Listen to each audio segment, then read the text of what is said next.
Hey guys, JB here. Mr. Boyd said I should tell you all about ancient Greece. I told him I know all about ancient Greece.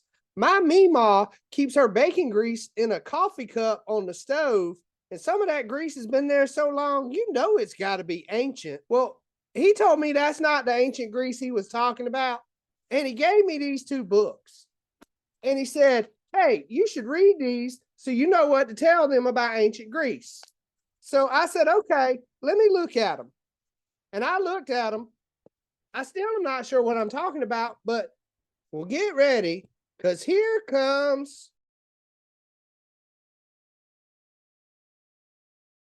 You see, I picked up this first book and I started reading it. And I had to flip through a bunch of pages because ancient Greece ain't at the beginning. It's pretty far in there.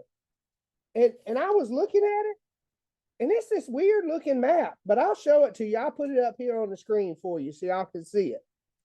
Ancient Greece was from 3000 BCE to 1 CE. And it was made up of some little islands and these slim things called peninsulas. Peninsula?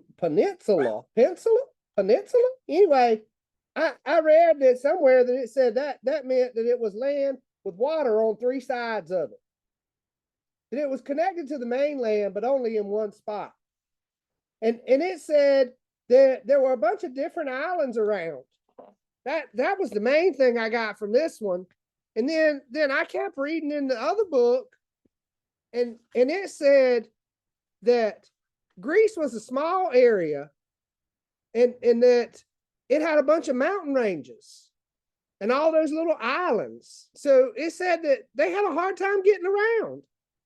They couldn't get around the mountains, and the only way they could travel was by water. And it said this caused them to develop into separate communities. And they called these communities city-states. City-state? How do you have a city and a state at the same time?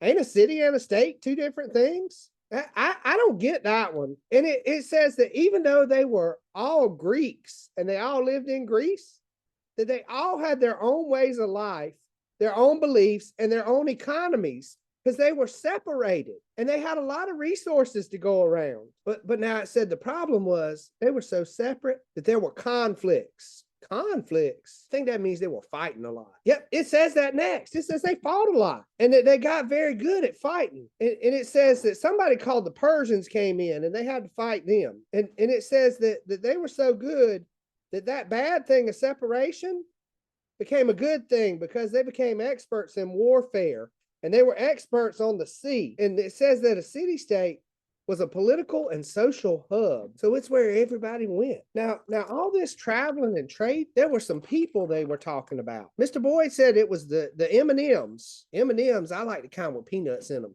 They're good. But he said there were the Minoans and the Mycenaeans. Minoans and Mycenaeans, they got some funky names. It says the Minoans were successful traders, and they lived on the island called Crete. And they were there from 3000 to 1100 BCE. It says they had an elegant palace in Knossos, and that the Minoan civilization declined when invaders from mainland Greece came. That was the Mycenaeans. They came in and took over around 1400 BCE. The Mycenaeans lived on the mainland. That means they weren't on an island in the city of Mycenae. Makes sense. If they're the Mycenaeans, they lived in Mycenae. I think I'm going to name my place JB Island. That'd be cool if I lived in JB City. The Mycenaeans had a linear writing system, and it was the earliest form of written Greek. No one has figured out the hundreds of symbols in the Minoan writing system, but they understood the ones in the Mycenaeans. That's weird. And he said something about a Trojan War. Trojan? Isn't that a horse? I remember seeing something about a horse. It took place around 1194 to 1184 BCE. They're arguing, the historians argue about it. They got a mixed up memory of a lot of different events. But it's the decline of the Greek civilization around that time. They think that the large-scale trading ended and poverty spread. And there is something about the Trojan horse. I'll put that up here for you so we can read it. I'm not going to read it, but I'll put it on the screen. Looks like a big old rocking horse, but it's on wheels. Around 800 BCE, though, It says the city-states began to form and written records reappeared. It says they were led by aristocrats and military rulers. This is funny. It said a city-state was called a polis in ancient Greek. A polis?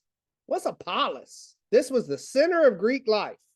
Everybody went to the city, and it says they came up with the idea to form a type of government called democracy, where citizens govern themselves. Wow, that's pretty cool. Oh, and here, it says something about Homer. Homer Simpson. I didn't know Homer was an ancient Greek. Oh, not Homer Simpson. This guy was a poet. I'm not going to read all that. I'll put it on the screen so you guys can read it, okay?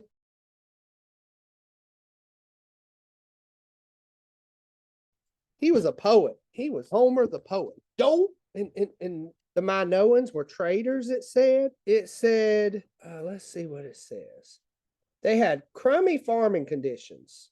Their soil was dry and rocky. It says they grew olive trees. I like olives, green olives and black olives. They're good. And grapes, and they barely grew very well. Grapes are good too. So the Greeks literally, their civilization literally had grapes. It says they began to export the things they had, like olive oil. And you know what they make out of grapes? They made wine, and they exported it, and they traded them for the stuff they needed, like grains and meat. It says the Greeks became skilled mariners. What's a mariner? It says they were surrounded by water, so it's got to have something to do with the sea. It says they developed robust trade and people both near and far. Oh, look, it's got the definition of mariner at the bottom of the page. It's a sailor or seaman who can take on any number of responsibilities aboard a ship. Why don't you just say sailor? That's easier to say. We're going to read more about them. Tomorrow, when I come back, I'm going to talk about the golden age of ancient Greece. So we'll get to our second half with that one. And I'm going to leave you today because Mr. Boyd said I could ask you a question. Geographically, what is Greece like? And how did geography affect the way its people live? What is a polis? That's a weird word. So you guys answer these questions. Ask Mr. Boyd, tell him what you want to know. And I'll be back tomorrow to spread some of my knowledge. Y'all like this, don't you? JB, signing out. I'm going to play my video games. Bye, guys.